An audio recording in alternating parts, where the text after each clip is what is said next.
ಸ್ನೇಹಿತರೆ, ತಮ್ಮೆಲ್ಲರಿಗೂ ಕೂಡ ವಿಶ್ವಾವಸು ನಾಮ ಸಂವತ್ಸರದ ಉಗಾದಿ ಹಬ್ಬದ ಶುಭಾಶಯಗಳು. ಹಿಂದೂ ಪಂಚಾಂಗದ ಪ್ರಕಾರ 2025ರಲ್ಲಿ ಮಾರ್ಚ್ 30 ಭಾನುವಾರದಂದು ನಾವು ಕ್ರೋಧಿ ನಾಮ ಸಂವತ್ಸರವನ್ನು ಪೂರೈಸಿ ವಿಶ್ವಾವಸು ನಾಮ ಸಂವತ್ಸರವನ್ನು ಪ್ರವೇಶಿಸುತ್ತಿದ್ದೇವೆ. ಉಗಾದಿ ಹಬ್ಬವು ದಕ್ಷಿಣ ಭಾರತದಲ್ಲಿ ಆಚರಿಸಲಾಗುವ ಒಂದು ಪ್ರಮುಖ ಹಬ್ಬ. ಹಿಂದೂಗಳ ಹೊಸ ವರ್ಷವನ್ನು ಸೂಚಿಸುವ ಹಬ್ಬವೇ ಈ ಉಗಾದಿ ಹಬ್ಬ. ಹಿಂದೂ ಕ್ಯಾಲೆಂಡರ್ ಪ್ರಕಾರ ಯುಗಾದಿ ಹಬ್ಬವನ್ನು ಚೈತ್ರ ಮಾಸದ ಮೊದಲ ದಿನದಂದು ಆಚರಿಸಲಾಗುತ್ತದೆ. ಈ ದಿನವನ್ನು ಮರಾಠಿ ಮತ್ತು ಕೊಂಕಣಿ ಹಿಂದೂಗಳು ಗುಡಿ ಪರ್ವ ಎಂದು ಆಚರಿಸುತ್ತಾರೆ. ಉಗಾದಿ ಎನ್ನುವ ಪದವು 2 ಪದಗಳ ಸಂಯೋಗವಾಗಿದೆ. ಯುಗ ಎಂದರೆ ಅವಧಿ ಮತ್ತು ಆದಿ ಎಂದರೆ ಆರಂಭ. ಯುಗಾದಿ ಎಂದರೆ ಹೊಸ ಯುಗದ ಆರಂಭ, ಅಂದರೆ ಅದು ಹೊಸ ವರ್ಷದ ಆರಂಭವೂ ಕೂಡ ಹೌದು. ಹಿಂದೂ ಪುರಾಣಗಳ ಪ್ರಕಾರ ಬ್ರಹ್ಮದೇವರು ಉಗಾದಿ ಹಬ್ಬದಂದು ಬ್ರಹ್ಮಾಂಡದ ಸೃಷ್ಟಿಯನ್ನು ಪ್ರಾರಂಭಿಸುತ್ತಾರೆ ಎನ್ನುವ ಉಲ್ಲೇಖವಿದೆ.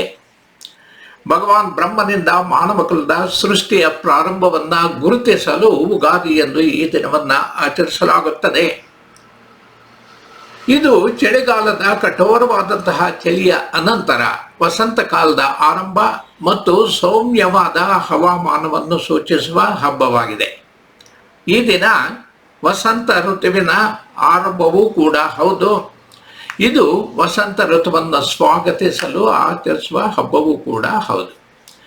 ಈ ಸಂದರ್ಭದಲ್ಲಿ ಹಿಂದೂಗಳು ಮನೆಗಳನ್ನು ಸ್ವಚ್ಛಗೊಳಿಸುತ್ತಾರೆ, ಹೊಸ ಬಟ್ಟೆಗಳನ್ನು ಧರಿಸುತ್ತಾರೆ, ಮನೆಯ ದ್ವಾರಗಳನ್ನು ಮಾವಿನ ಎಲೆಗಳಿಂದ ಅಲಂಕರಿಸುತ್ತಾರೆ. ಮನೆಯ ಸುತ್ತಲಿನ ಸ್ಥಳಗಳನ್ನು ಹಸುವಿನ ಸಗಣಿಯ ನೀರನ್ನು ಸಿಂಪಡಿಸಿ ಅಥವಾ ಹಸುವಿನ ಸಗಣಿಯನ್ನು ಹಾಕಿ ಮನೆಯ ಅಂಗಳವನ್ನು ಸ್ವಚ್ಛಗೊಳಿಸುವಂತಹ ಪದ್ಧತಿ ನಮ್ಮಲ್ಲಿದೆ. ಮನೆಗಳನ್ನು ಹೂಗಳಿಂದ ಮತ್ತು ರಂಗೋಲಿಗಳಿಂದ ಅಲಂಕರಿಸುತ್ತೀವಿ. ಈ ದಿನ ಎಣ್ಣೆ ಸ್ನಾನ ಮಾಡಿ ಇಷ್ಟ ದೇವರನ್ನು ಮನೆಗಳಲ್ಲಿ ಪೂಜಿಸಿ ಹೊಸ ಬಟ್ಟೆಯನ್ನು ಉಟ್ಟು ದೇವಸ್ಥಾನಗಳಿಗೆ ಭೇಟಿಯನ್ನು ಕೊಟ್ಟು ಬೇವು ಬೆಲ್ಲ ಉಂಡು ಅನಂತರ ಸಿಹಿ ಉಣ್ಣುವ ಸಂಪ್ರದಾಯವನ್ನು ನಾವು ಹೊಂದಿದ್ದೇವೆ. ಸಂಬಂಧಿಕರು ಒಟ್ಟಿಗೆ ಸೇರಿ ಈ ದಿನವನ್ನು ಸಂಭ್ರಮಿಸುವ ಪದ್ಧತಿ ನಮ್ಮಲ್ಲಿದೆ.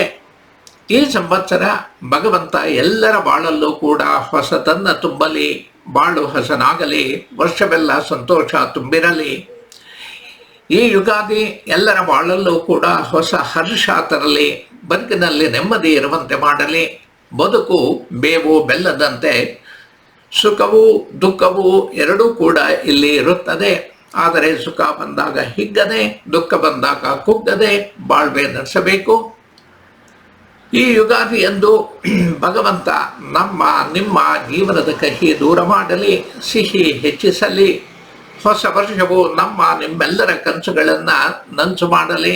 ಎಲ್ಲರಿಗೂ ಕೂಡ ಸಕಲ ಶಕ್ತಿ ಸಾಮರ್ಥ್ಯ ಕಲ್ಪಿಸಲಿ ಆ ಭಗವಂತ. ನಮ್ಮ ವೃತ್ತಿಯ ಬದುಕಿನಲ್ಲಿ ಪ್ರಗತಿಯನ್ನು ತರಲಿ. ಆರ್ಥಿಕ ಸ್ಥಿತಿ ಇವು ಕೂಡ ನಮ್ಮಲ್ಲಿ ಸುಧಾರಿಸಲಿ.